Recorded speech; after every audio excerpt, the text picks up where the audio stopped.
What's up, YouTube? This is Retros for Life 79 Boxing, coming with a part 2 video on the installation, the subwoofer to a factory system on my cousin's 2016 BMW 328i.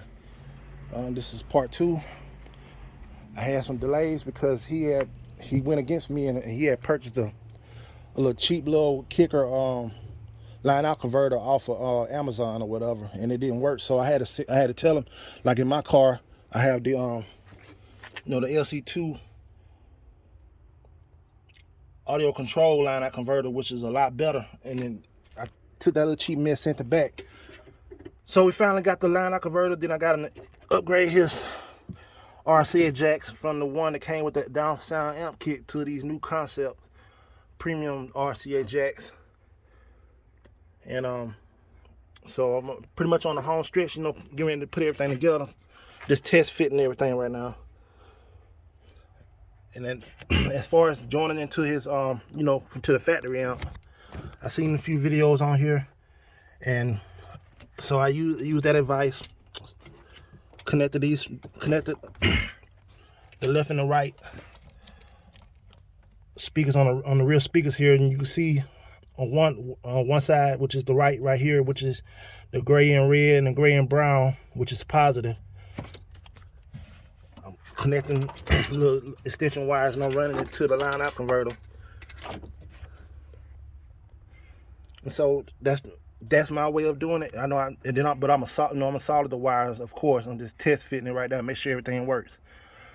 And once I get everything connected and cleaned up, I'll do a part 3.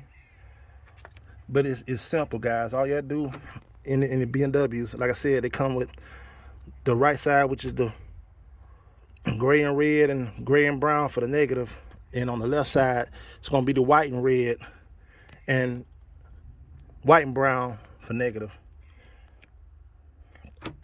So I'm just extending on to these wires, making it easier, not using any of those cheap little connectors I see other people using. I am gonna solder it all.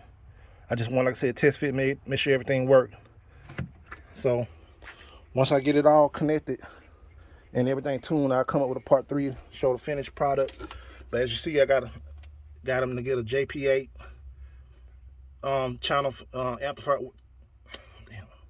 a JP8 subwoofer amplifier, and an audio control LC2 line out converter. And I am gonna run a relay switch on everything, so he can, if he decide to get rid of this factory amp and add another amp to his system, all the wires will be already set up and everything, so it won't be no hard work for anybody, or me or whoever, in the future, if he decides to add an additional amplifier to his system for his cabinet speakers or whatever. Because I'm trying to get him to change all that out and go with a better, better setup or whatever, instead of using these factory Bose or whatever. Maybe like some JL Audio or some Hertz, Focal, something like that, like I use. So until then, like I said, I'll holler back on part 3.